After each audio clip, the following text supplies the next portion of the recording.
హల్లెలూయా. పాత నిబంధన భక్తుల గురించి యేసు ప్రభువు అదే మాట చెప్పాడు. ఏమన్నాడంటే, మీరు పెదాలే నన్ను కనపరుస్తుంది, వీళ్ళు ఏం చేయలేదు, వీళ్ళ హృదయం మాత్రం నాకు దూరంగా ఉంది. ఆ కోతి కథ అని చెప్పుకున్నాను కదా, సేమ్ అదే మాట యేసు ప్రభువు చెప్తున్నాడు. చూడండి, మత్తయి రాసిన సువార్త 15వ అధ్యాయం మనం చూసినట్లయితే యేసు ప్రభువు చెప్పిన మాట రాయబడింది అక్కడ. మత్తయి రాసిన సువార్త 15వ అధ్యాయం 8వ వచనం 9వ వచనం చదువుకుందాం. మత్తయి పలికిన సువార్తే అధ్యాయ 15 వచ్చిన 9.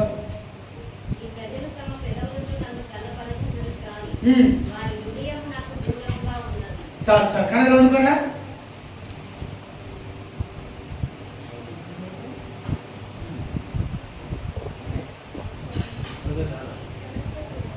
కన్నడ బైబిల్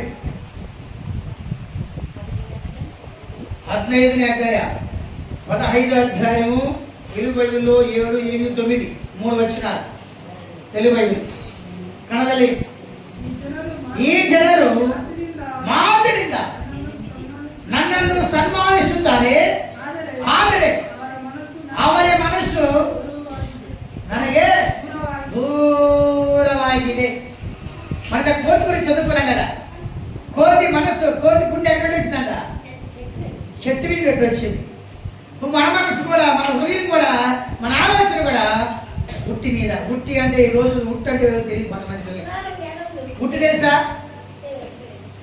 పెద్దలందరూ తెలుసు. ఉట్టి తెలుసు, ఉట్టి తెలియదు. ఉట్టి తెలియకుండా ఉట్టినావు. పాత మనిషి నీదే ఉట్టినట్టే.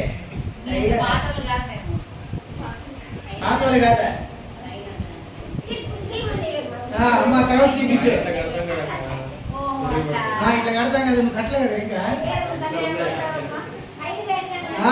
ఎలుకలు కోతులు కుక్కలు అందకుండా కడతాం గుట్లు. దేశాల మీద దేశాలు పెడతాం కదా. మన హృదయం, మన మనసును కట్టి పెట్టొచ్చాం. ఫ్రిడ్జ్లో పెట్టినావా? చర్చిలో పెట్టి డాక్టర్కి ఎందుకు వెళ్ళావు? హల్లెలూయా. యేసు ప్రభువు అదే మాట చెప్తున్నాడు. ఈ జనులు, ఈ ప్రజలు, ఇశ్రాయేలు వారు, బయట వాళ్ళు కాదంటే వీళ్ళు ఇశ్రాయేలు జనుల గురించి చెప్తున్నాడు. మన చదవండి కన్నడದಲ್ಲಿ, తెలుగుನಲ್ಲಿ. ఈ జనులు నన్నನ್ನು సన్మానిಸುತ್ತಾರೆ, ಆದರೆ ಅವರ యొక్క మనస్సు, ಅವರನ್ನು మనస్సు ನನಗೆ దూరವಾಗಿದೆ. తెలుగు చదువుకుందాం. ఈ ప్రజలు తమ యొక్క పెదవులతోనే నన్ను కనపరుస్తున్నాడు, కానీ వారి యొక్క హృదయము, వారి యొక్క మనస్సు, వారి యొక్క ఆలోచనలు నాకు దూరంగా ఉన్నాయి. ఈ ఉదయకాల సమయంలో, ఈ ఆరాధనలో, ఈ ప్రార్థన గుడికిలో చేరవచ్చిన నీవు, నేను, మనం మనస్సు, హృదయము ఎవరికి దగ్గరగా ఉంది, ఎవరికి దూరంగా ఉంది? ఇవి ఒక్కటి తెలుసుకుంటే చాలు. దేవుని వాక్యం నీ దగ్గర, నా దగ్గర నిరంతరం వ్యర్థంగా చెప్పండి. పక్కపక్కలు చెప్పండి. దేవుని వాక్యము నీ దగ్గర వ్యర్థం కాదు. ఆ పై మాట అక్కడ రాయబడింది. అది వాక్యం 16వ వచనం మనం చదువుతున్నాం తెలుగు బైబిల్లో. దేవుని వాక్యము నిరంతరం చేస్తున్నారు వీరు. దేవుని వాక్యం నిరంతరం చేస్తారు. చదవన మాట తెలుగు కన్నడದಲ್ಲಿ, తెలుగు కన్నడದಲ್ಲಿ. ದೇವರ ವಾಕ್ಯವನ್ನು ನಿರಂತಕ ಮಾಡಿದ್ದು. తెలుగు చదువుకుందాం. దేవుని వాక్యమును వ్యర్థం చేసేసారు. వాక్యాన్ని, దేవుని వాక్యం లేకుండా ఎలా దీవించబడతావు? దేవుని మాట లేకుండా ఎలా దీవించబడతావు? దేవుని మాట కోసం కదా కనిపెట్టుకున్న ఈ గ్రామంలో, ఈ ప్రాంతంలో. ఎందుకంటే దేవుని మాట వస్తే, దేవుని మాట సెలవిస్తే, దేవుని మాట పంపితే ఖచ్చితంగా కార్య సిద్ధి అవుతాయి. ఆ చెప్పిన మాట ఖచ్చితంగా నెరవేరుతుంది. చెప్పండి. అదే గడియలో, అదే సమయంలో, అదే దినమందు. హల్లెలూయా. దేవుని మాట నెరవేరుతాయి. అదే మత్తయి సువార్త మనం చదువుతున్నాం 7వ అధ్యాయంలో యేసు ప్రభు వారు ఒక శతాబ్ది 8వ అధ్యాయం రాయబడింది. శతాధిపతి దాసుడికి అనారోగ్య స్థితిలో ఉన్నప్పుడు అక్కడ రాయబడిన మాట చూడండి. ఏం రాయబడింది? 11వ వచనం, 8-11 మత్తయి సువార్త అధ్యాయం 8:13 వచనం. అంతటి యేసు ఇక వెళ్ళుము కానీ ఆ ఘడియలోనే రాయబడిన మాట ఆ గడియలోనే వచ్చేసి. చెప్పండి ఏమొచ్చిందంట? ఎప్పుడు వచ్చింది? ఆ గడియలోనే. మీరు వెళ్ళే మునిపే నీకు బాగా వెళ్ళాలి. దేవుని మాట వస్తే చాలు. చెప్పండి యేసయ్యా, నీ మాట నాకు వస్తే చాలు. ఏమవుతుంది? అదే గడియలోనికి విడుదల వస్తుంది, అదే సమయానికి విడుదల వస్తుంది, అదే దినమునికి విడుదల వస్తుంది. యేసు ప్రభువు వారు ఒక మాట చెప్పి పంపించారు. పో శతాధిపతి, నా మాట చెప్తున్నా, ఎల్లు, నీ దాసుడు భాగవతులు వెళ్ళిపో అని చెప్పాడు. రాయవచ్చున్న మాట, అది రాయవచ్చున్న మాట రాయబడి దగ్గర చదవడం సరే మాట.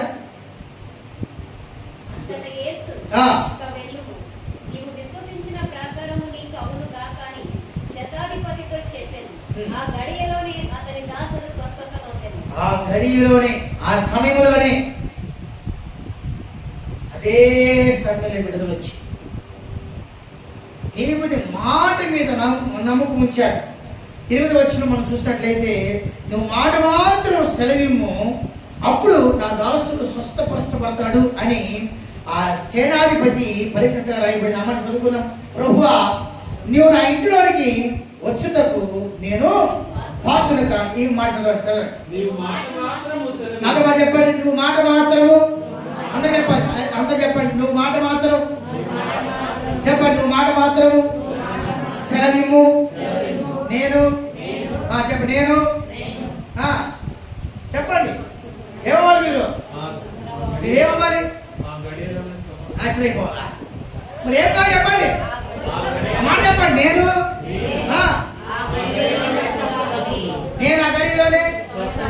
ఆ గడిలోనే దీపించుకోవాలని చెప్పి ఇంకా ఒకటే ఉందా? ఏం లేదా? ఆ గడిలోనే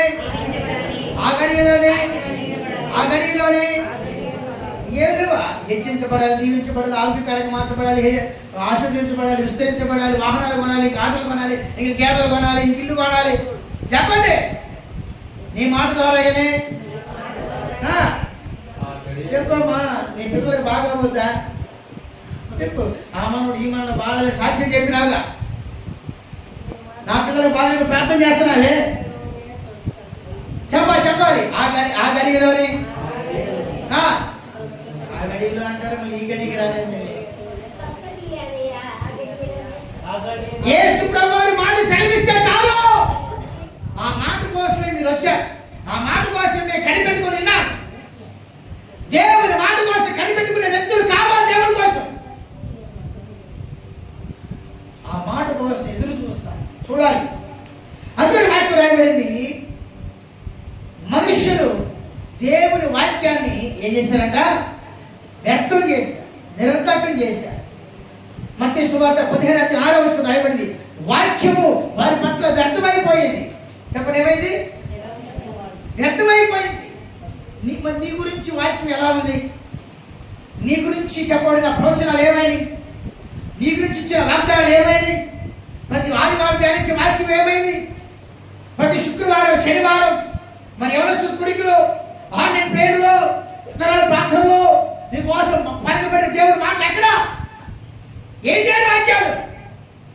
దేవుని వాక్యం నెరవేర్చబడలేదే. దేవుని వాక్యం నెరవేర్చబడిన నిమిత్తమై మనం దేవుని శరీరానికి, దేవుని మనస్సు కలిగి రావాలి. దేవుని మనకేముండాలంట? మనస్సు, ఇష్టం ఉండాలి. దేవుని మాటలు వినడానికి ఏముండాలా? ఇష్టం ఉండాలి. దేవుని సేవని చేయాలంటే ఇష్టపడి సేవ చేయాలి. పుష్పమంది దేవుని సేవ ఎలా చేయాలా? ఇష్టపడి సేవ. అప్పుడే సేవ జీవితకాలం ఉంటుంది. ఇష్టం లేకుండా సేవ చేసి, ఇష్టం లేకుండా ప్రార్థన చేసి, ఇష్టం లేకుండా పాట పాడి, ఇష్టం లేకుండా ప్రార్థనకు వచ్చి, ఇష్టం లేకుండా ప్రార్థన చేయించుకొని అది వేస్ట్ వ్యక్తం అయిపోతుంది కదా. అందుకే వాక్యం రాయబడింది, మీ ద్వారాగా నా ద్వారాగా వాక్యం ఏం కాకూడదు? చెప్పాలి, ఏం కాకూడదు? వ్యర్థం కాకూడదు. దేవుని వాక్యం మీ దగ్గరికి నా దగ్గరికి వస్తే 2 ఆశీర్వాదాలు ఉంటాయి. చెప్పండి చెప్పండి. దేవుని వాక్యం మీ దగ్గరికి నా దగ్గరికి వస్తే 2 ఆశీర్వాదాలు.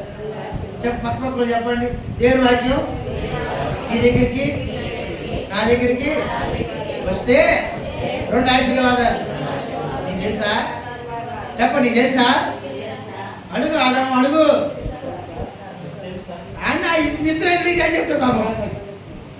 నువ్వు అడుగు స్వామి, నువ్వు అడుగు, నీకు తెలుసా? అడుగు. వాళ్ళు ఊరాడు తెలిసి అడుగుతున్నాడు. తీసుకెళ్ళాలి, డబ్బుల్లో ఉంటుంది ఆ ఊరు. తెలుసా? ఊరు తెలుసా? తెలియదంట స్వామి, తెలియదంట. హల్లెలూయా.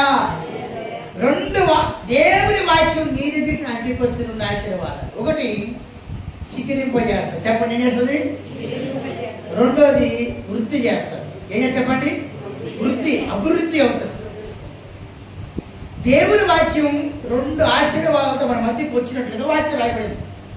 యెషయా రాసిన పుస్తకం 55వ అధ్యాయం 10వ వచనం అక్కడ రాయబడింది. యెషయా ప్రవక్త పుస్తక, యెషయా ప్రవాదన పుస్తకే 55ನೇ ಅಧ್ಯಾಯ 10ನೇ ವಚನ ಹೀಗೆ ಬರೆದಿದೆ. 10ನೇ ವಚನ, వర్షము హిమము ఆకాశం నుంచి వచ్చి మరలగా పైకి ఎలాగ మరలగా ఉండునో అది భూమిని తడిపి ఆ విత్తువానికి విత్తనములు, భుజించే వారికి ఆహారము కలుగుడు కొరకై. నాతో చెప్పండి, అది చిగిర్చి. చెప్పండి, చిగిర్చి. చెప్పండి, చిగిర్చి చిగిర్చి. 2వది వర్ధిల్లింప. ఇదే మనకు కావాలి. చిగురాలి, చిగురు రావాలి. వివాహం అయిన తర్వాత భార్య భర్తల మధ్యలో ఏం రావాలి? చిగురు రావాలి. చిగురు రాకపోతే చిగురు రాలేదు, చిగురు రాలేదు, చిగురు రాలేదు. యాడికి వెళ్ళినా చిగురు రాలా, చిగురు రాలా, చిగురు రాలా, చిగురు రాలా.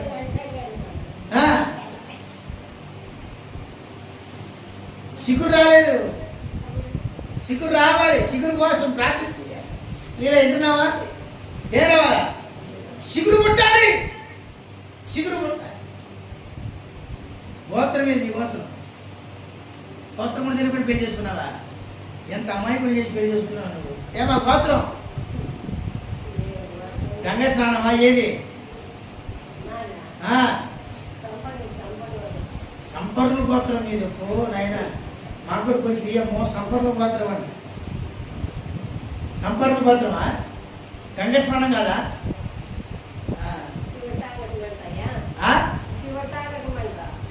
శివతాలకమా? ఆ శివతాలకులోంచి ఒక చిగురు రావాలి. అక్కడ వాక్యం రాయబడింది. వాక్యము చిగురు పుట్టిస్తుంది. చెప్పండి, ఏమనిస్తుంది? మీ కుటుంబంలో ఒక చిగురు రావాలి. యేసు ప్రభువు పేరు అదే. యెషయా ముందుకు ఏం పుడుతుందంట? యెషయా ముందుకు ఏం పుట్టాలి? యెషయా పుస్తకం అదే చదువుతున్నాం. యెషయా ముద్ర నుంచి చిగురు వస్తుంది అని చెప్పాడు. ఆ చిగురు యేసు ప్రభువు. నీలో చిగురు రావాలి. ఈ చిగురు గురించి కొన్ని ప్రసంగాలు ఉన్నాయి బైబిల్లో. ముసలి వాళ్ళు కూడా చిగురేస్తారంట. ఎవరంట? ముసలితన మందు కూడా ఏం చేస్తారంటే వాళ్ళు చిగురు కలిగి ఉంటారని రాయబడింది కీర్తన పుస్తకంలో. చిగురు అంటే ఏంటి? సంతోషం, పచ్చగా ఉంటారు, కళకళ కళకళలాడుతూ ఉంటారు. గలగల కాదు, ఎలా ఎలా పచ్చగా ఉంటారు. గలగల మన వాళ్ళు ఎక్కుంటారు వృద్ధాప్యంలో. గలగల గలగల ఆడతారు. గలగల అంటే ఏంటి? ఒక డబ్బాలో 4 రాళ్ళు వేస్తే ఆ డబ్బా ఇటు ఊపితే ఏమవుతాయి? గడగడ గడగడ శబ్దం వస్తాయి. వాక్యం రాయబడాల. వాక్యం రాయబడిందంటే ఈ వృద్ధాప్యం ముందు నువ్వు ఏం కలిగి ఉంటావు? చిగురు కలిగి ఉంటావు. మనం ఎలా ఉన్నాం? గడగడ గడ డబ్బాలు రాలేసి గడగడ గడ గడ ఎక్కడికి వెళ్ళినా గడగడాలు చెట్టుమే. ఎక్కడికి వెళ్ళినా ఎక్కడికి గడగడాలు. ఓ వింటున్నావా తల్లి? ఇక్కడ వింటున్నావా? ఎక్కడికి వెళ్ళినా గడగడ గడగడ చేయమా. నేను చెప్పేది మా బైబిల్లో ఉంది. దేవుని వాక్యం రాయబడింది, నువ్వు చిగురించాలి. రెండోది అభివృద్ధి పొందాలి. స్టవ్ మీద పెట్టినటువంటి వాసన. నువ్వు చిగురించాలి. రెండోది ఏం చేయాలా? అభివృద్ధి. దేవుని వాక్యం ఇలాంటి కార్యం జరిగిస్తుంది. నువ్వు చిగురించాలి.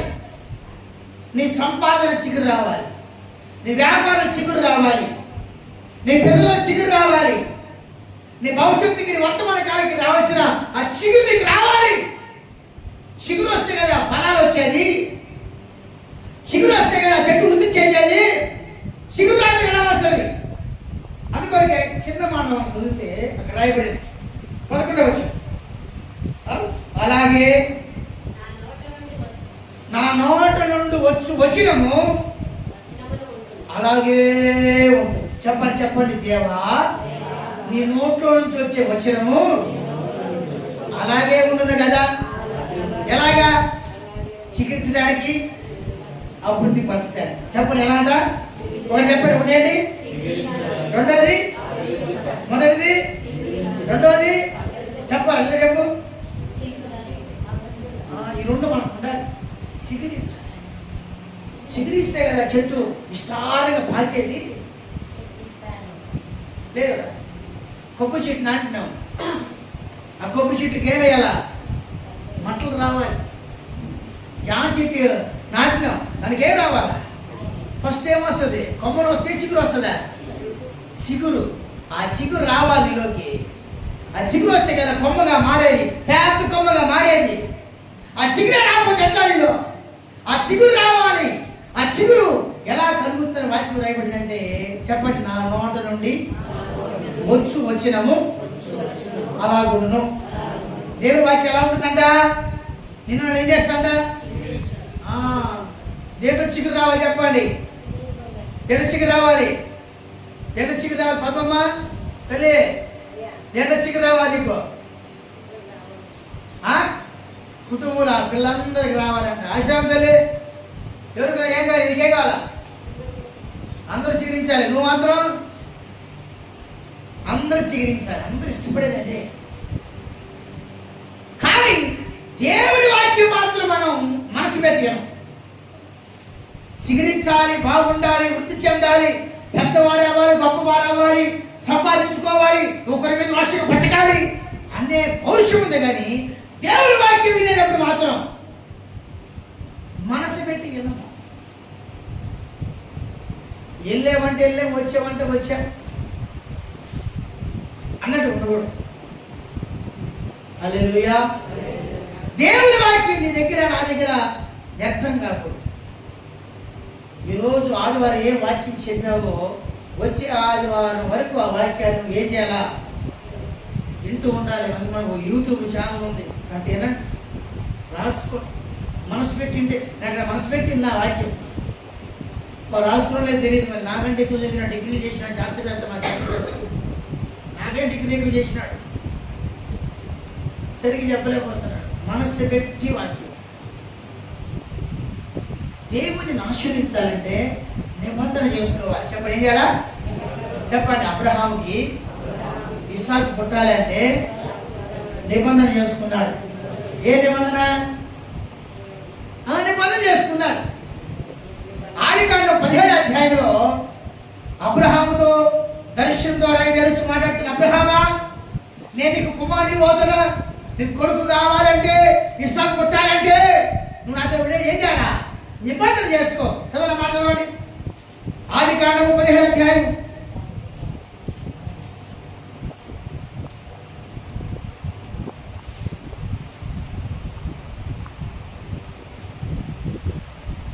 19వ వచనం, 19, 17, 19.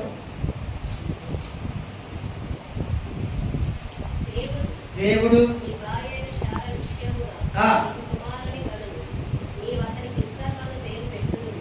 అతని తరువాత అతని సంతానము కొరకు నిత్య నిబంధనగా నా నిబంధనను అతనితో స్థిరపరచెదను. నిబంధన అని దేవుడు చెప్తున్నాడు. ఎవరితోటి నిబంధన చేసుకోవాలని చెప్తున్నాడు. ఏ నిబంధన? మన కిందకుంటే మనం చదువుకుంటూ వస్తే అక్కడ రాయబడి కిందకుండా మనం చదువుకుంటూ వస్తే రాయబడింది అక్కడ. నిబంధన చేసుకుంటున్నాడు దేవుడు. 13వ వచనం పై ఆయన అధ్యాయం చదువుకుంటూ వస్తే రాయబడింది అక్కడ. నాకును నీకును మధ్య నిబంధన నియమించి దీన్ని అత్యధికముగా అభివృద్ధి పొందించదనని అతనితో చెప్పాడు. అబ్రహాము సాగిలపడి ఉండగా దేవుడు అతనితో మాట్లాడి, ఇదిగో నేను నియమించిన నిబంధన నీతో చేసి ఉన్నాను. నీవు అనేక జనములకు తండ్రి వగుదువు, మరియు ఇక మీదట నీ పేరు అబ్రహాము అనబడదు. నిబంధన చూడు ఏం రాయబడిందో. నిన్ను అనేక చాలు నిబంధన గురించి దేవుడు చెప్తున్నాడు. 17వ అధ్యాయం అంతా కూడా నిబంధనతో కూడింది రాయబడింది. నిబంధన చేసుకున్నాడు దేవుడు. 17వ అధ్యాయం 2వ వచనం కూడా మనం ఇప్పుడు చదువుకున్న మాట అదే. 2వ వచనం రాయబడింది, నాకును నీకును మధ్య ఒక నిబంధన చేస్తాడు దేవుడు. నీకే నిబంధన ఉంది?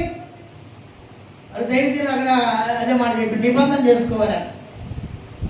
నిబంధన చేసుకోవాలి. నీకే నిబంధన ఉంది? దేవుడి వాక్యం ఆసక్తిగా వింటున్నాడు. నిబంధన చేసుకోవాలి. దేవుడి సన్నిధికి వెళ్ళిన తర్వాత నేను ఎత్తులు పోను అని నిబంధన చేసుకోవాలి. లేపండి నిబంధన చేసుకోవాలి. మీరు దేవుడి సన్నిధికి వెళ్ళిన తర్వాత నేను గురించి లేచిపోను అని నిబంధన చేసుకోవాలి. దేవుడి మందిరానికి వెళ్ళిన తర్వాత దేవుడితో మాట్లాడాలి అని నిబంధన చేసుకొని రావాలి. నిబంధన లేకపోతే దేవుడు ఏం చేయలేడు. నిబంధన చేసుకున్నాడు. భక్తులు నిబంధన చేసుకున్నారు. కీర్తన పుస్తకం 39వ అధ్యాయం రాయబడింది 1వ వచనంలో. యోగరాశి పుస్తకం 31వ అధ్యాయం రాయబడింది 1వ వచనంలో. నిబంధన కలిగి ఉన్నారు వాళ్ళు. నువ్వు దేవుడి వాక్యం వింటానికి ఏ నిబంధనగా ఉన్నది? వస్తున్నావు, వాక్యం వింటున్నావు, వెళ్ళిపోతున్నావు. ఏ నిబంధన చేసుకున్నావు? ఏ ఒప్పందం కలిగి ఉన్న దేవుడితోటి? ఒప్పందమే లేదే. ఒప్పందాలు నీకు ఉండాలి. కీర్తరాశి పుస్తకం రాయబడింది, స్తుతి చెల్లించుట మంచిది, అది ఒప్పిదం అని రాయబడింది. నిబంధన ఒప్పిదం చేసుకోవాలి. దాన్ని ఒప్పిదం చేసుకున్నాడు. అన్ని కాలాలందు దేవుని స్తుతిస్తాను అని ఒప్పిదం చేసుకున్నాడు. నీకు దుఃఖం వచ్చిన ఏడుస్తావు, ఇంట్లో దుఃఖం వచ్చిన ఏడుస్తావు, పక్కన దుఃఖం వచ్చి ఏడుస్తావు, అందరూ ఏడిపిస్తారు. దావీదు అలాంటి ఒప్పందం చేసుకోవాలా, అలాంటి నిబంధన చేసుకోవాలా. 31వ కీర్తన దావీదు ఏమన్నాడు చూడండి. 31, 32 ఏమన్నాడు? నేను ఎల్లప్పుడూ యెహోవా యందు సన్నుతించెదను అని చెప్తున్నాడు. కన్నడలో బాగా రాయబడతాడు. 34వ అధ్యాయం 1వ వచనం, నేను ఎల్లప్పుడూ సన్నుతించెదను, నిత్యము ఆయనను కీర్తించి కీర్తి నా నోట నుండెను. దావీదు ఒక నిబంధన చేసుకున్నాడు. ఏ నిబంధన?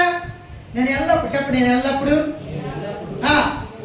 యెహోవాను స్తుతించెదను.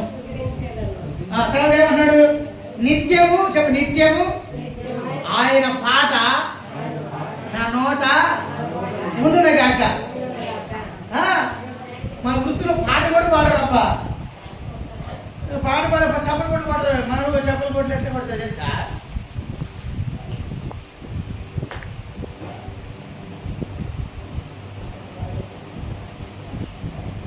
కొడదామా?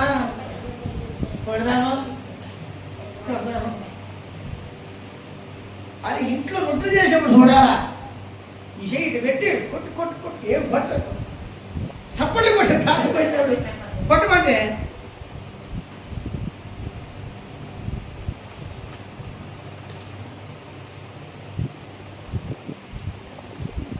కనవై వదులుతాడు. 34వ కీర్తన, ఎడబిడదే కొండాడి వేరు స్తుతిస్తాడు దావీదు. కొండాడి వేరు ఆతన స్తోత్రము యావాడు నా పాయలి. నీ నోటికి ఏముంది? నీ నోట్లో ఏముంది? నోటి ఏ నిబంధన చేసుకుంటున్నావు? దావీదు నిబంధన చేసుకుంటున్నాడు. దావీదు నాలుగుతో నిబంధన చేసుకుంటున్నాడు. 39వ కీర్తనలో రాయబడింది నిబంధన చేసుకున్నాడు దావీదు. నువ్వు దేవుని మందిరానికి వచ్చిన తర్వాత దేవుని సన్నిధిలో ప్రార్థనలో కూర్చున్నప్పుడు నువ్వు ఇంటికలా దేవుని కొరకై ఆ యొక్క సమయాన్ని కేటాయించినప్పుడు నువ్వు దేవుని ఏ నిబంధన చేసుకుంటున్నావు? ఇదే చాలా ప్రాముఖ్యమైనది. ఇస్సాకుని దేవుని ఇవ్వక ముందు అబ్రహాముతో ఒక నిబంధన చేశాడు. అబ్రహాముతో నిబంధన చేసి అబ్రహాముగా దేవుడు మార్చేశాడు. చదవడం 39వ కీర్తన మొదటి వచనం. నా నాలుగుతో నా మార్గములను జాగ్రత్తగా చూచుకొనును. భక్తిహీనులు నా ఎదుట ఉన్నప్పుడు నా నోటికి చిక్కము ఉంచుకొనును అని అనుకుంటుంది. నిబంధన చేసుకున్న నోటితో నాలుగుతోటి 31వ అధ్యాయం యోబు రాసిన పుస్తకం రాయబడింది. అక్కడ యోబు పుస్తకంలో కందులతో నిబంధన చేసుకుంటున్నాడు. నీకు ఏ నిబంధన ఉంది? నాకు మనకి నిబంధన ఉండాలి కదా. దేవుని వాక్యం దగ్గర నెరవేరాలంటే, నీ ఎందుకు దేవుని మాట నెరవేరాలంటే, దేవుని మాట దగ్గర నెరవేర్చబడి శిఖరించి బుద్ధి చెందాలంటే నువ్వు ఒక నిబంధన చేసుకోవాలి దేవునితో. నిబంధన లేదు, ఏమీ లేదు. నిబంధన లేదు, ఏమి లేదు. క్రమం లేదు, ఏమి లేదు. ఏమి లేకుండా ఎలాగో దేవుని జీవిస్తాడు. నిబంధన చేసుకుంటున్నారు వాళ్ళు. 4 రోజులు నిబంధన చేసుకొని దీక్ష చేస్తున్నారు. 4 రోజులు దీక్ష చేస్తున్నారు. చెప్పేసుకోకుండా 4 గంటలు లేచి చన్నీళ్ళలో మునిగి నేను బెంగళూరుకి వెళ్ళి వచ్చిన తర్వాత 4 గంటలకి రామాంజనేయ ఇష్టపడడానికి కంపెనీకి వెళ్ళి బళ్ళారి నుంచి 4 కరెక్ట్గా 4 ఇంకా 4 కాలం ఇంకా 4-5 నిమిషాలు టైం ఉంది. అప్పుడే మునుగుతున్నారు కాలం పెద్ద కాలం. నేను అంటున్నాడు ఏందయ్యా కర్మ అంటున్నాడు. భక్తి చెప్పండి ఏంటి? నేనేమన్నా తెలుసా? భక్తి. ఇంకా నాకు కూడా కాదా చలి పుడుతుందయ్యా వాళ్ళకి అన్నాడు. చలి పుట్టదు. మునిగినప్పుడు మునిగి బయటకు వస్తుంది చూడు, నీళ్ళలో బాగా ఎచ్చకుంటుంది. ఆ నీళ్ళు పోయే కొంది ఏమొస్తుంది, చలి పెరుగుతుంది. ఆ చలికాలంలో ఒళ్ళంతా పేరిపోతుంది, తెల్లగా. కానీ 40 రోజులు దీక్ష, 40 రోజులు భక్తి చెప్పేసుకో. ఎంత దీక్ష ఉంటుంది చూసిందా? నీకే భక్తి ఉంది, నీకే భక్తులు. నువ్వు దీక్ష తీసుకున్నావు కదా. దీక్ష తీసుకున్నావు చేతుల పైకి ఎత్ತರ చూద్దాం. నేను దీక్ష తీసుకున్నాను అన్నవాడు. స్వామి తీసుకున్నాడు. నువ్వు ఇంకా దీక్ష తీసుకున్నవాడు. తీసుకున్న దీక్ష ఇవి తీసుకున్న దీక్ష అంతే చేయలేదు. కన్నడ బైబిల్ రాయబడింది. కన్నడ బైబిల్లో చెప్పండి దీక్షా స్నానం. కన్నడ బైబిల్ రాయబడింది నువ్వు దీక్షలో ఉండాలి. అందుకే దీక్షా స్నానం. నువ్వు దీక్షలో ఉండాలి. నువ్వు దీక్ష తీసుకున్నావు, స్నానం చేశావు, నువ్వు దీక్షలో ఉండాలి. ఏం దీక్ష తీసుకున్నావు నువ్వు? 4 రోజులు దీక్ష చేస్తున్నా. నీకెన్ని రోజులు ఉంది దీక్ష? నీకెన్ని రోజులు దీక్ష? దీక్ష ఎక్కడ నీకు? బాప్తిసం తీసుకున్నావు. అదే మన కళ రాయబడింది దీక్ష. చెప్ప ఏ కళలు రాయబడింది? దీక్ష స్నానం. మలయాళത്തിൽ స్నానం పెట్టావు, స్నానం గిట్టావు, స్నానం పెడతావు. మలయాళത്തിൽ సంసారికే. మలయాళంలో స్నానం జ్ఞాన స్నానం. తమిళ్ మలయాళం ఒకే లాంగ్వేజ్ వస్తుంది. జ్ఞాన స్నానం చెప్పండి. జ్ఞాన స్నానం, జ్ఞానం పొందుకునే స్నానం. తమిళ్లో ఈ మలయాళంలో అదే మాట జ్ఞాన స్నానం. షార్ట్ కట్లో మలయాళం స్నానం పెడుతూ అంట. స్నానం పెడుతూ మలయాళం మాట అంట. తమిళ మలయాళం మాటలు ఏమంటారంటే జ్ఞాన స్నానం. చెప్పండి ఏం మాట అది? జ్ఞానం అంటే ఏంటి? జ్ఞానం రావడానికి స్నానం చేయాలి నువ్వు. ఆ స్నానం చేస్తే నీకు జ్ఞానం వస్తుంది. క్రీస్తే జ్ఞానమై ఉన్నాడు. ఇది రాయబడి మాట. కన్నడ వేయబడిందంటే కన్నడ వేయబడింది చెప్పండి దీక్ష. చెప్పండి దీక్ష. తర్వాత చెప్పండి దీక్ష. తర్వాత చెప్పండి దీక్ష. దీక్ష దీక్ష చెప్పండి దీక్ష. హల్లెలూయా. నువ్వు దీక్ష తీసుకున్నావు. ఏం చేసినావు దీక్ష తీసుకొని? ఏం దీక్ష తీసుకున్నావు? ఏ నిబంధన చేసినావు దేవుడితోటి? ఏ నిబంధన చేసినావు? ఏ నిబంధన చేసుకున్నావు దేవుడితో? నేను ఒక నిబంధన చేసుకున్నా. ఏంటి? ఈ ఊర్లోనే స్తోత్రం, ఈ ఊర్లోనే స్తోత్రం, సమాధి ఇక్కడే ఉండాలని చెప్పాడు. నేను కూడా అంటే మన గ్రహంలో కాదామో తీర్మానం చేసుకో. చనిపోతే ఈ సేవలో చనిపోవాలి, ఈ ఊర్లో చనిపోవాలి. ఇక్కడే నన్ను అందుకే మన మీటింగ్లు పెట్టినప్పుడు చెప్పినాను, మా బంధువుల ముందు చెప్పినా, మా ఊళ్ళో వచ్చి ఎత్తుకెళ్ళిపోతారు, మీరేం చేద్దు, ఏం చేద్దు, శవం ఇక్కడ పుట్టాడు, ఇక్కడే సేవ చేసాడు, ఇక్కడే కాల్చాడు, రక్తం కాల్చాడు, ఇక్కడే ప్రాణం పెట్టాడు, ఇక్కడే కందిరి కాల్చాడు, ఇక్కడే ముక్కులో శివుడు సీదాడు, ఈడే ప్రార్థన చేసినాడు అని ఈడే ఉండాలి. మా వారి ఒక తీర్మానం చేసుకున్నాడు, ఒక నిబంధన చేసుకున్నాడు దేవుడు. నీకు కూడా ఒక దీక్షలోనికి రావాలి.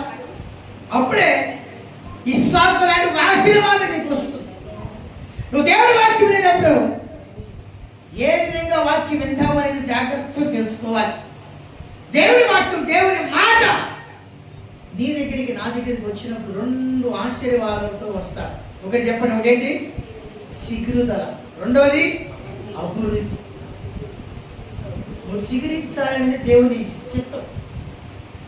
మా వృత్తులు వస్తారు ప్రార్థన చేసుకుంటానికి. అది దేవుని వారికి ఒక మాట రాయబడి చదువుకొని ముగించుకుందాం. కీర్తన పుస్తకంలో 103వ కీర్తన అనుకుంటున్నట్టు రాయబడింది. మీలో ఉన్న వృద్ధులు వారు సారము కలిగి, చూడండి 103వ కీర్తనలోనో లేకపోతే 92 కీర్తన రాసిన పుస్తకం 92వ అధ్యాయం 15వ వచనం. ముసలి వారు కూడా చిగురు పెడతారంట. అంటే వాక్యం కుర్రోళ్ళకే కాదు, ముసలోళ్ళకు కూడా. నువ్వు కూడా చిగురించాలని నేను వాక్యం రాయబడి వింటున్నారా? వింటున్నావా? అదేం చెప్పి చెప్పు. ఎవరు ముసలివారు అడిగి చూస్తావు? ఎక్కడికెళ్ళినా గడగడ వాక్యదేమా సారం ఉండదు వాళ్ళు, వాక్యం ఉండదు వాళ్ళు. ఆ మాటలు ఈ మాటలు ఈ మాటలు ఆ మాటలు ఆ కార్యాలు ఈ కార్యాలు అన్నీ డబ్బాలు వేసుకొని ఆ ఇంటికి ఈ ఇంటికి అక్కడికి ఇక్కడికి తిరిగి తిరిగి తిరిగి తిరిగి మోత మోగించేది. అందుకే కీర్తన పౌలు అంటున్నాడు, ముసలమ్మ చెప్పండి, ముసలమ్మ ముచ్చట్లకు కట్టి పెట్టి మాట కూడా రాసి. ముసలి దగ్గర ఏముంటాయి అంట? ముచ్చట్లు ఎక్కువ ఉంటాయి అంట. అమ్మో నేను చెప్పిన మాట కాదమ్మో, బైబిల్ మాట నిజంగా బైబిల్. ముసలి దగ్గర ఏముంటాయి అంట? ఆ డబ్బాలో రాలేసి గడ గడ గడ గడ గడ గడ ఉన్నావా రా వినిపిస్తారా? నా మాట వినిపిస్తారా? నా కోడల మాట వినిపిస్తారా? నా కొడుకు మాట వినిపిస్తారా?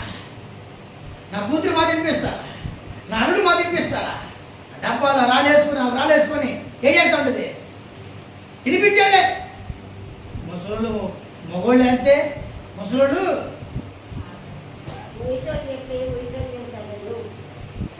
వయసులు ఫోన్లో వేసేది, వయసులు ఫోన్లో డబ్బులు వేసుకొని వాయిస్తారు అన్నమాట. ఆ పక్కలకి ఈ పక్కలకి.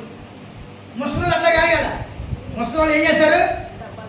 డబ్బాలో రాలేసుకొని, ఏమ్మా ఖాళీ ఉన్నావా, రాళ్ళ శబ్దం వింటావా, ఏమన్నా సరదా కాదు, ఫోన్లో బ్యాలెన్స్ చేసుకొని ఆ పక్కలు ఈ పక్కలు వాయిస్తారు. దేవుని స్తోత్రం, హల్లెలూయా. అయితే వాక్యం ఏమిటంటే ముసలితనమందు వాళ్ళు ఇంకా ఏం చేస్తారంటే వాళ్ళు చిగురు కలిగి సారం కలిగి పచ్చగా ఉన్నారు. కారణం ఏంటి తెలుసా? వాళ్ళు ఏం చేస్తారంట? పై మాట రాయబడింది, నాకు ఆశ్రయ దుర్గమైన యెహోవా యథార్థవంతుడనియు ఆయన యందు ఏ చెడుతనం లేదనియు ప్రసిద్ధి చేయడికై. మీరు దేవుడి గురించి ప్రసిద్ధి చేయాలంటే నేను నమ్మిన దేవుడు యథార్థవంతుడు, నమ్మకమైన వాడు, ఆయనే నాకు ఆశ్రయ దుర్గము, ఆయన యందు ఏ చెడుతనం లేదని మీరు ప్రకటించాలంటే వృద్ధులు అలా మీరు చేస్తే వాక్యం రాయబడింది. చెప్పండి, ముసలందరూ చెప్పండి. అలాగ నేను చేస్తే నా ముసలితనమందు ఇంకా ఏంటి చిగురు కలిగి, చెప్పండి, చిగురు కలిగి సారం కలిగి పచ్చగా ఉంటా. ముసలు చెప్పుకోండి, సారం కలిగి పచ్చగా. ఇంకెలాగా పచ్చగా ఉంటా. 3 రాయబడింది. ఒకటి సారము, ఒకటి పచ్చదనము, మూడోది సిగురుదల ఉండాలి. ఇంటికి వృత్తులే కదా ఆశీర్వాదం. వాక్య సామెత పుస్తకంలో ఇంట్లో ఎవరున్నారంట? ఎవరున్నారా? తల నెరుపు వారు ఉండాలి ఇంట్లో. తల నెరిసిన వాళ్ళు వృద్ధులు ఉండాలి ఇంట్లో. ఇంటికి ఏముండాలంట? పెద్ద తలవాని ఉండాలంట, బుర్ర తలవాని ఉండాలంట. ఇంటికి ఏముండాలి? ఇంటికి చెప్పాలా? ఇంటికి ఏముండాలా? పెద్ద తాళాలని ఉండాలంట, లేకపోతే బుర్ర తాళాలని ఉండాలంట. పెద్ద తాళాలు ఉండాలి, పెద్ద తాళాలు ఉండాలి, పెద్ద తాళాలు. అందుకొరకే వృద్ధులు తల నెరిసిన వారు ఇంటికి ఎలాంటి వారంట? సామెత పుస్తకం అమ్మ చదువుకున్నాం. వృద్ధుల గురించి వచ్చింది కానీ మమ్మల్ని సంతోషమైపోయాము. ముసలిందరికి వాడు కూడా అవుతున్నాడా? నువ్వు అయిపోయాడు. వాడికి ఆనుకొని బతికేది వాడు.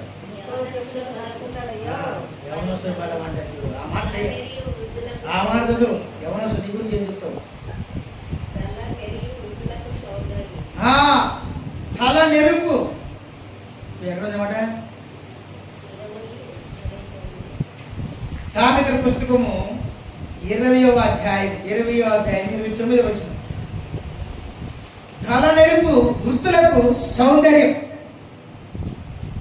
మీ ఇంట్లో మీరు సౌందర్యంగా ఉండాలా? తల నెరిసిన వారు చూడు, తల పండిపోయినంట. తల పండిపోయింది. తల నెరిసిన వారి ఇంటికి ఎలాంటి వారంట? ఇంటికి సౌందర్యం. మీరు మీ సౌందర్యాన్ని బాగొట్టుకోవద్దు మీరు. అందుకే వాక్యం రాయబడింది. మత్తయి సువార్త 15వ అధ్యాయం 6వ వచనం రాయబడింది. దేవుని వాక్యం నిరర్థకం చేశారు, వ్యర్థం చేశారు. 7, 8, 9 వచనం రాయబడింది. ఈ మనుషులు, ఈ జనులు నన్ను వ్యర్థముగానే ఆరాధన చేశారు, పెదవులతోనే గణపరిచారు, మనసు మాత్రం ఎక్కడుందంట? దూరంగా ఎడో పెట్టొచ్చారు. మనస్సు ఎక్కడో, ఆలోచన ఎక్కడో, తలంపులు ఎక్కడో, ఊహలు ఎక్కడో, మనిషి మాత్రం ఇక్కడ. అలాగులు దేవుని సంఘంలో ఉండి వాక్యం వింటే నీ కొరకే పలకబడిన దేవుని మాట, నీ కొరకే పలకబడిన దేవుని యొక్క ప్రవచనం, నీ కొరకే పలకబడిన దేవుని యొక్క వాక్కు, నీ కొరకే పలకబడిన దేవుని వాగ్దానం వ్యర్థమైపోతుంది. అప్పుడు నేను ఫోన్ చేసి అమ్మా ప్రార్థనకు రాలేదు అని నేను ఫోన్ చేసి అడిగితే, ఏమయ్యా మీరు ప్రార్థన రాలేదంటే మనం ఏమంటాం? ప్రార్థనకు వచ్చి ఏమి లాభం మాకు? యోగు రాసిన పుస్తకం రాయబడింది, కీర్తి రాసిన పుస్తకం రాయబడింది. మా పెదవులు మాకు చాలు, మా పెదవులతో మేము సాధిస్తాం, మేము ప్రార్థనకు వచ్చి ఏమి లాభం? సర్వశక్తిమంతుడు దేవునికి ప్రార్థన చేసే ఉపయోగం మాకు అని దేవుని మీద మనం వాక్యం చెప్తాం. కానీ మనం ఎలాగో దేవుని వాక్యం విన్నామో, దేవుడికి ఎలా నిబంధన చేసుకున్నామో అది మాత్రం మనం జ్ఞాపకం చేసుకో. ప్రియా దేవుని సంగమా, నువ్వు దేవుని వాక్యం వింటుండగానే నువ్వు నిబంధనలోకి రావాలి. పేతురు నిలబడి వాక్యం చెప్తుంటే వాళ్ళ హృదయాల్లో దేవుని వాక్యం గుచ్చుతున్నాడు. పొడబడిన వారై అని రాయబడింది. చెప్పండి. పేతురు గారు లేచి నిలబడి, పేతురు లేచి నిలబడి వాక్యం చెప్తుంటే విన్న వారందరూ పొడబడి ఏమైందంట? వాక్యం అనే ఈ యొక్క ఖడ్గం ఏం చేసింది? వారిని పొడిచింది.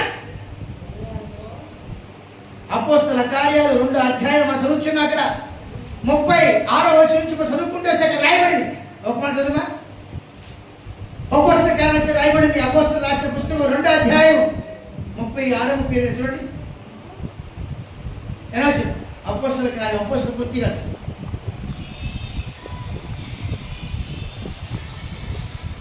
38.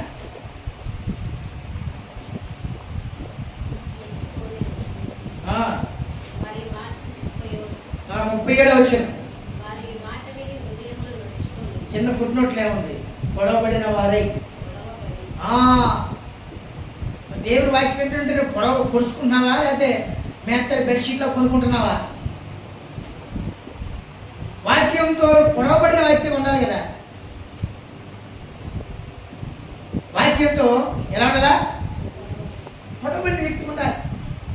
అప్పుడే నువ్వు చక్కగా దేవుడి వాక్యం విన్నట్టు, అప్పుడే దేవుడి వాక్యం నెరవేర్చబడతాది. అప్పుడే ఆ వాక్యుల అభిషేకం, ఆ వాక్యుల దేవుని ఆశీర్వాదం, ఆ వాక్యుల దేవునికి విడుదల నీకు రిలీజ్ అవుతుంది. మనసు కడదలోది 2:37 అపోస్తల కృత్యాలు. ಇದನ್ನವರು ಕೇಳಿ ಹೃದಯದಲ್ಲಿ ಹಗಲು ನೆಟ್ಟಿದಂತ ಹಾಗೆ ಪೇತ್ರನನ್ನು ಉಳಿದ ಅಪೊಸ್ತಲರನ್ನು ಹಾ. ಸಹೋದರರೇ ನಾವೇನು ಮಾಡಬೇಕಂತ ಕೇಳಿಕೊಂಡು ಎಂದು ಕೇಳಲು తెలుగు రాయబడింది. వాక్యం వింటుండగా ఆ వాక్యం వారిని పొడిచిందని రాయబడి పొడబడ్డాడు. మరి నువ్వు ఎన్నిసార్లు దేవుడు వాక్యం పెట్టున్నావు? పొడబడుతున్నావా? మాట్లాడికి మనసు కలిగి ఉన్నావా? అప్పుడే నువ్వు దేవుని సన్నిధానానికి వచ్చిన ఆ బ్లెస్సింగ్ దగ్గర, ఆశీర్వాదం దగ్గర ఉంటుంది, ఆ విడుదల మీద ఉంటుంది. నువ్వు వృద్ధురాలివి, నువ్వు ఇంటికి వెళ్తే నీ ఆశీర్వాదం నీ పిల్లల మీద ఉంటుంది. నువ్వు వాక్యం సరిగా మనసు పెట్టి వినకుండా నువ్వు ఇంటికి వెళ్ళిన తర్వాత దేవుని మాట నేను ఉండవనికుండా సాధారణ ఎత్తుకొని అందువల్ల మనం చదువుకున్నామా శుక్రవారం చదవద్దులే. లూకాసు వార్త 8:15 మంచి మనసుతో వాక్యాన్ని వినాలి. లూకాసు వార్త 8:15 రాయబడింది. మంచి మనసుతో, మంచి నేల మీద పరిగెత్తనములు, యోగ్యమైన మనసు. వాక్యం వింటే ఖచ్చితంగా నువ్వు ఫలిస్తావు.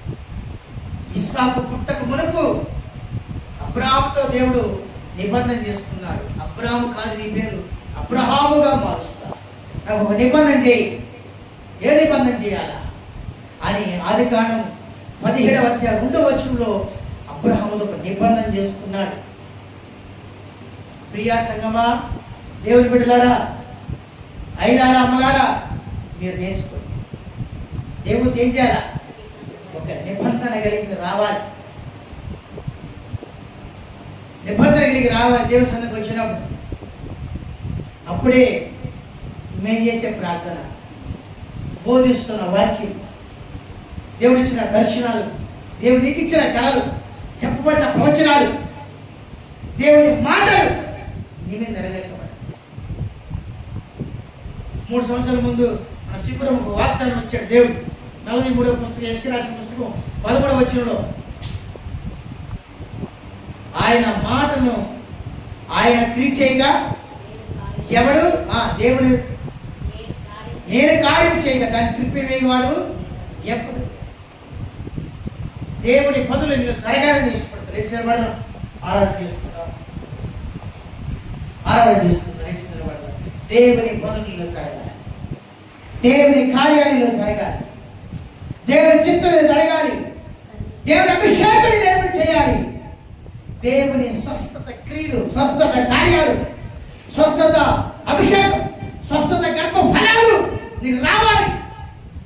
దేవుని మాట వింటే, దేవుని వాక్యాన్ని మనసు పెట్టి వింటే ఆ వాక్యం నిన్ను విడిపిస్తుంది, ఆ వాక్యం లేవనెత్తుతుంది, ఆ వాక్యం నిన్ను ఆశీర్వదిస్తుంది, ఆ వాక్యం నిన్ను చిగురింపజేస్తుంది, ఆ వాక్యం నిన్ను అభివృద్ధి పరుస్తుంది. ప్రార్థన చేద్దామా? దేవాని వాక్యము చేత నాలో చిగురు రావాలని ప్రార్థించి, దేవాని వాక్యము చేత నువ్వు అభివృద్ధి కలగాలి. చేతులు పైకెత్తి ప్రార్థన చేద్దాం. మీ రోగం కోసం ప్రార్థన చేయొద్దు, మీ పిల్లల కోసం ప్రార్థన చేయొద్దు, మీ కుటుంబాల కోసం ప్రార్థన చేయొద్దు. ఫస్ట్ చిగురించబడి నీలో చిగురు రావాలి. చేతులు పైకెత్తు, ఎవరైనా చేతులు పైకెత్తు. ప్రార్థించి మొట్టమొదటి నీలో చిగురు రావాలి. నువ్వు చిగురిస్తే కదా ఇతర చిగురింప చేసేది. నువ్వే చిగురింప రాకుంటే, నువ్వే చిగురు రాకుండా ఎండిపోయింటే నీ ప్రార్థన దేవుడు ప్రార్థన చేద్దాం. ప్రభువా, నీ వాక్యం చేత నన్ను చిగురింపు చేయి. నీ వాక్యం చేత నా అభివృద్ధి చేయి. నీ వాక్యం నా యందు నిరర్థకం కాకుండా, వ్యర్థము కాకుండా నీ వాక్యం నెరవేర్చబడాలి. నీవు నా మీద పలికిబడిన ప్రవచనం నెరవేర్చబడాలి. నువ్వు నా కొరిక పలికిబడిన ప్రతి మాట నెరవేర్చబడాలి. చేతులు ఆకాశం తట్టేసి ఆయన మాట నేను నెరవేర్చబడిపోతే అదే గడియలో, అదే దినముందు, అదే సమయంలో దేవుని మాట నెరవేర్చబడింది. అలాగే నీకు జరుగునుగా, అలాగే నీకు జరుగునుగా, అలాగే నీకు జరుగునుగా. చేతులు ఎత్తి ప్రార్థించాలి. స్తోత్రం. ఆమేన్, ఆమేన్, ఆమేన్, ఆమేన్. హల్లెలూయా. ప్రార్థించండి, ప్రార్థించండి. నేను చిగురించబడాలి. మన కొరకు వీళ్ళు కూడా ఒక కన్నీరు పొట్టు కాచి రోధించి ఇన్ని రోజులుగా, ఇన్ని వారాలుగా, ఇన్ని నెలలుగా, ఇన్ని సంవత్సరాలుగా నిన్ను సేవిస్తున్నాను, నిన్ను పూజిస్తున్నాను, నిన్ను ఆరాధిస్తున్నాను, నిన్ను సేవిస్తున్నాను. నాలో చిగురు రాలే చేస్తాయ్యా. నాలో చిగురు పుట్టించు. నాలో చిగురు రాని, నాలో చిగురు కలిగించాయి. ఆమేన్, ఆమేన్. వృద్ధుల్లో, యవనస్తుల్లో, ఎదవరాండ్రుల్లో, చిలిపిడిలో ఆ చిగురు రావాలి బ్రహ్మ. ఆ చిగురు రావాలి. గర్భఫలం లేని వారి నిమిత్తం ఆ చిగురు రావాలి. అయ్యా, వృద్ధుల చిగురు రావాలి. యవన పురుషుల్లో, యవన స్త్రీల్లో, మధ్య వయసులో ఉన్న వాళ్ళు ఈ చిగురు కలగాలి.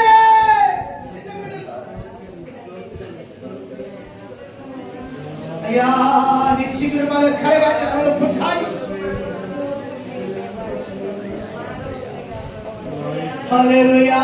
ఇన్ని రోజులుగా, ఇన్ని వారాలుగా, ఇన్ని నెలలుగా, ఇన్ని సంవత్సరాలు సేవిస్తున్నావే. చెప్పండి, చెప్పండి, చెప్పండి. ఇన్ని రోజులుగా, ఇన్ని వారాలుగా, ఇన్ని నెలలుగా, ఇన్ని సంవత్సరాలుగా నేను సేవిస్తున్నావయ్యా. నేను ఏ విషయంలో చిగురించలేకుండా ఉన్నాను కదా. నీ మాట చెప్పురా, నీ వాక్యం చెప్పురా, నీ ప్రవచనం చెప్పురా, నన్ను చిగురింపు చేయి. హల్లెలూయా. ఆమేన్. చిగురింప చేయబడాలి.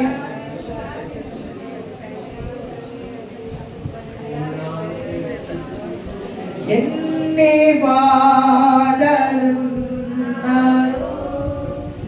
ఈ బంధులు ఎదురైనాను, ఎంత కష్టము వచ్చినా నిష్ఠూరమైనను.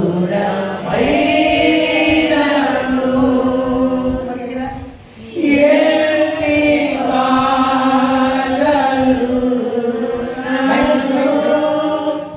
ఈ బంధులు ఎదురైనాను,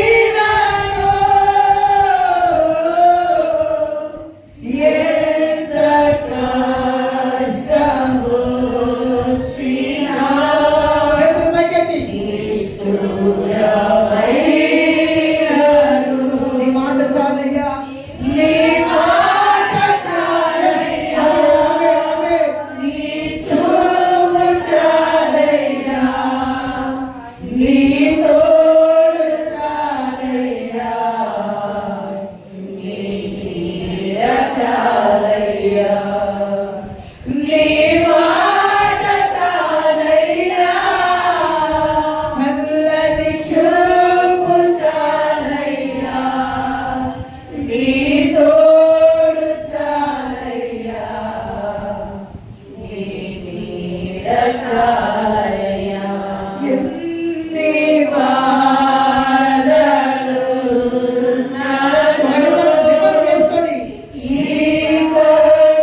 నిబంధనతో నిబంధన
చేద్దాం.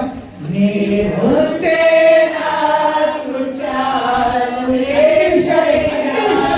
అన్ని కార్యాలు, అన్ని పనులలో, అన్ని ప్రయాణాల్లో ఉంటానే యేసయ్యా. తీర్మానంతోటి నీవుంటే నాకు చాలు యేసయ్యా.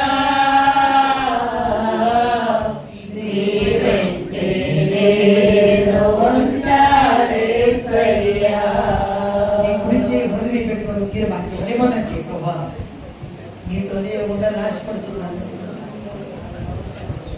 నీతో ఉండాలని ఆశపడుతున్నాను, నీతో నడవాలని ఆశపడుతున్నాను, నీతో మాట్లాడాలని ఆశపడుతున్నాను, నీ చేయి పట్టుకొని ఆశపడుతున్నానయ్యా.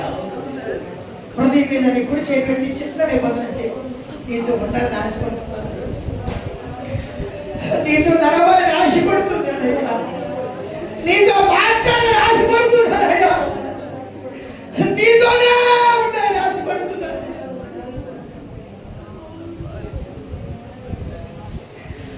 నీ ఉంటే నాకు చాలు యేసయ్యా. ఎవరు ఉన్నా లేకపోయినా, ఎవరు వచ్చినా లేకపోయినా, ఎవరు ఇచ్చినా లేకపోయినా, ఒకసారి నీ ఉంటే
సహాయం చేయండి.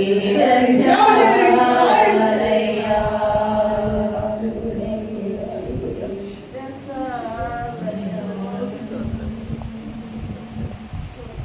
ఒక నిబంధనకు వస్తేనే పొందుకొని ఆశీర్వాదం గొప్పది. ఇదిగో మీ మధ్య నేను దీవించబడుతున్న కారణం నిబంధన. దేవుడు నిబంధన చేసుకో, నిబంధన చేసుకో. ప్రార్థన చేస్తాను, రోజుకి నీకు ఎట్లా ప్రార్థన చేస్తాను, రోజు నేను శుద్ధిస్తాను. ఎంత దుఃఖమన్నా, ఎంత కష్టమన్నా, ఎంత బాధ అయినా 34వ కీర్తన చదువుకున్నాం. ఎల్లప్పుడూ యెహోవాను స్తుతించడానికి దావీదు తీర్మానం చేసుకున్నాడు. నా నోట ఆయన కీర్తి ఉంటుందని చెప్పి తీర్మానం చేసుకున్నాడు, నిబంధన చేసుకున్నాడు. నువ్వేం చేసుకుంటున్నావు? ఒక నిబంధన చేసుకో. దుఃఖం వచ్చిన, కష్టం వచ్చిన, వ్యాధి వచ్చిన, రోగం వచ్చిన, ఇబ్బంది వచ్చిన, కళ వచ్చిన, గరీబ్ వచ్చిన, తొందర వచ్చిన, ఏది వచ్చినా సరే నేను నిన్ను స్తుతిస్తాను, నేను నిన్ను ప్రార్థిస్తాను, నేను నిన్ను కనపరుస్తానయ్యా అని ఒక నిబంధన చేసుకో. 92వ కీర్తన 15 వచ్చిన చదువుకున్నాం కదా. యెహోవా మంచివాడని వారు పలికినదోరగా వారు చిగిరించారు. నువ్వు చిగిరించాలి, గ్రామంలో నీ కుటుంబంలో చిగిరించాలి, నా కంపెనీ తాలూకు చిగిరించాలి.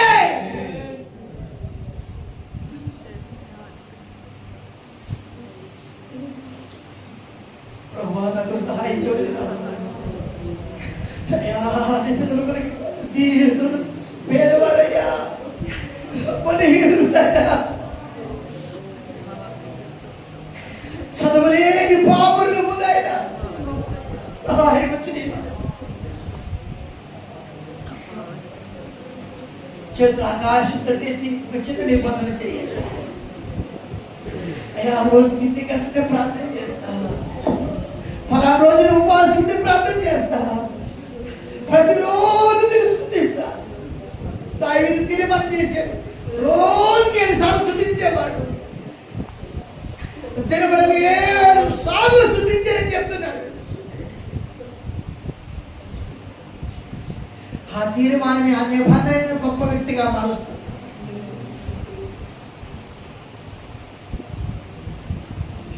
హల్లెలూయా, హల్లెలూయా. ప్రభువా, ఎవరైనా చేతులు ఎత్తి తీర్మానం చేస్తున్నారు, ఎవరైతే నిబంధన చేస్తున్నారు, వారి చేతుల మీదకి అభిషేకం దిగిరాని ప్రభువా, నీ కనికరి వారి మీద దిగిరాని, వారి మీదకి కటాక్షము దిగిరాని, నీ భద్రత దిగిరాని రాజా, నీ కాపులు దిగిరాని రాజా, నీ ఆశీర్వాదం దిగిరాని రాజా.